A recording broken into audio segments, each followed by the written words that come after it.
अस्सलाम वालेकुम व्यूवर्स। उम्मीद है कि आप बिल्कुल ठीक ठाक होंगे। अल्लाह ताला आपको सेहत दे और अपने हिफ्ज़ मान में रखे। व्यूवर्स, आज आपके साथ कोई रेसिपी नहीं शेयर करनी, आज आपके साथ एक रेमेडी शेयर करनी है, क्योंकि सर्दियां चल रही हैं। सर्दियों में अक्सर नज़ला ज़ुकाम और खांसी वगैरह का मामला बन जाता है। तो जब हमें ज़ुकाम में मेडिसिन यूज़ करते हैं तो मेडिसिन की वजह से ज़ुकाम रुक जाता है, जो कि नाक और हमारे दिमाग की नसों को बंद करता है और सांस लेने में काफ़ी जो है ना मसला बनता है। तो इस सूरत में हमें नेज़ल स्प्रे वगैरह भी जो है ना इस्तेमाल करने पड़ते हैं। तो उसी की एक रेमेडी आपके साथ शेयर करनी है जो कि इंतहाई मुफीद है। ये चंद एक चीज़ें हैं जो कि आम हम घरों में इस्तेमाल करते हैं और बआसानी मिल जाती हैं। ये अदरक है, ये तकरीबन आधे इंच का टुकड़ा है, इसके मैंने 2 पीस कर लिए हैं। और ये 2 जव्वे लहसुन के हैं, ये दरमियानी साइज़ के आप जो है ना 2 जव्वे ले सकते हैं। ये मेरे पास एक बड़ा जव्वा है, तो इसमें कोई प्रॉब्लम नहीं है अगर 1 या 2 आप जव्वे लेंगे। और ये है दारचीनी, दारचीनी का तकरीबन 1 या 1.5 इंच का टुकड़ा होगा।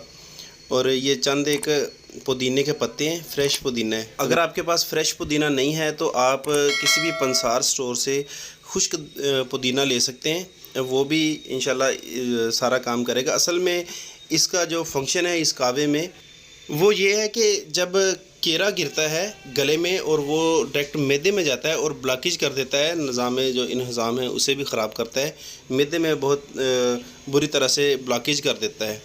तो सांस तो रुकता ही है, नाक और जो है ना गले की वजह से मैदा भी जो है ना वो ब्लॉक हो जाता है। अगर आपका मैदे का निज़ाम ठीक नहीं है तो ज़ाहिर सी बात है आपकी कोई भी बीमारी का इलाज ठीक तरह से नहीं हो सकता। तो सबसे पहले हमने अपने मैदे का इलाज करना होता है। तो पुदीना जो है अगर वैसे आप इसका कहवा बनाकर पिएँ तो मैदे के लिए ये लाजवाब चीज़ है।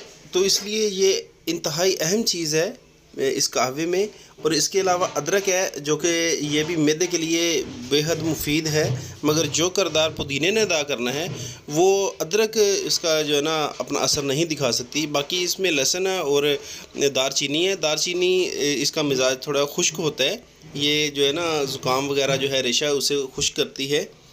तो यहाँ पे जो हमारे पास लहसुन के जवे हैं, ये भी अदरक और दारचीनी और जो पुदीने के पत्ते हैं, ये सारी चीज़ें हम एक केतली में डालेंगे और इसका हमने कावा तैयार करना है। ये मेरे पास 1 गिलास पानी है, ये भरा हुआ गिलास है, तो ये इसमें डाल के हमने इसे पकाना है। फ़िलहाल इसमें चीनी वगैरह कोई चीज़ नहीं शामिल की, सिर्फ हम इसे पकाएंगे।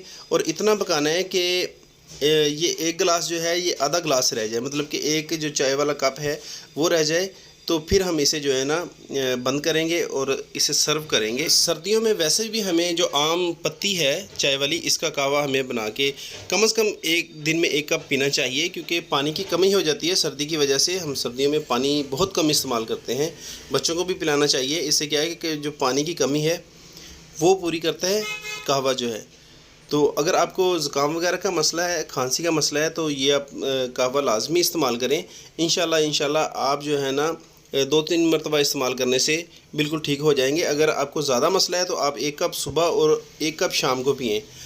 और अगर ज़्यादा मसला नहीं है तो डेली आप इसका 1 कप इस्तेमाल करें। इंशाल्लाह आपका जो ज़ुकाम की ब्लॉकेज है वो सारी ख़त्म हो जाएगी और आपका सांस बहाल हो जाएगा। इंशाल्लाह जो भी अंदर बलगम वगैरह रेशा वगैरह होगा वो बाहर निकल आएगा।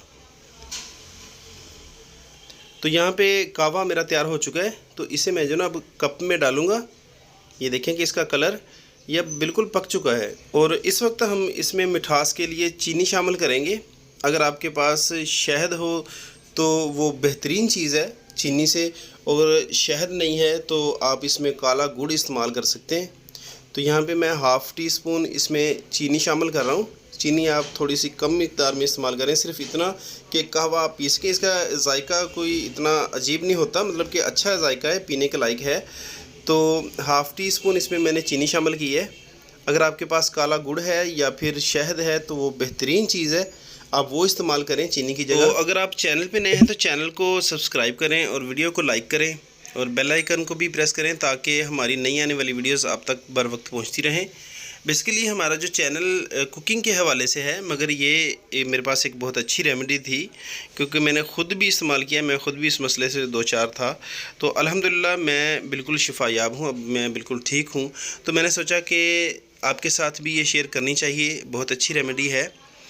तो उम्मीद है कि आज की जो हमारी रेमेडी है आपको पसंद आई होगी। मिलते हैं एक नई वीडियो में, तब तक के लिए दें इजाज़त। अल्लाह हाफिज़।